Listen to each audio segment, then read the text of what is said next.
A new study of all the available evidence has found lifestyle changes and medication are more effective at preventing stroke than invasive surgeries. Associate Professor Anne Abbott from Monash University is one of the brains behind the study. And good afternoon.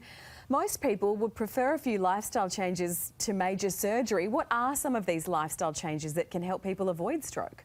Well, simple things. Most people know about this already, but it's very effective to aim for a healthy weight, to do some exercise every day, not to smoke, to avoid excess alcohol and recreational drugs. Yeah, and can these lifestyle changes, do they need to be paired with medication in order to reduce the risk of stroke?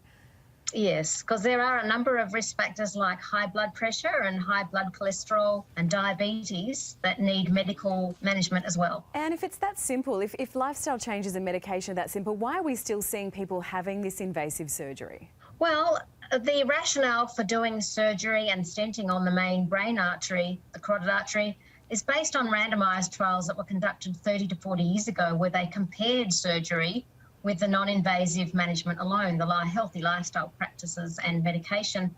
But our knowledge and the effectiveness of these non-invasive interventions has improved enormously over the last 3 to 4 decades since those trials were done. So those trials are out of date, and we are now getting stroke rates with healthy lifestyle habits and medication that are as low as they were with surgery in those trials, or even lower. And it does sound like a pretty risky procedure as well. Is that right?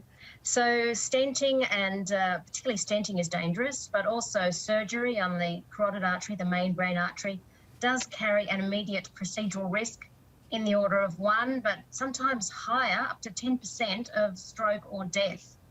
And there are other complications like heart attack and infections of the wound, and all kinds of problems can occur.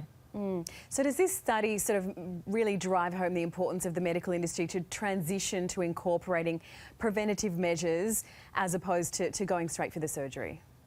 Yes, it does, because prevention is still better than cure when it comes to stroke. There are effective stroke treatments around if you get patients early, but not everyone will benefit from those treatments. And if you can prevent stroke in the first place, that's much better in terms of people's health and also health economies. And just lastly, who is most at risk of stroke these days? Well, no one's completely without risk of stroke, but the risk of stroke does increase with age, and there are certain risk factors: high blood pressure, diabetes, being overweight, smoking. They all increase your risk. So the individual actually has the most power to prevent their own stroke by adopting healthy lifestyle practices and using medication appropriately. And if you think you're at risk, see your doctor. Professor, thank you so much for your time on the Afternoon News. Thank you.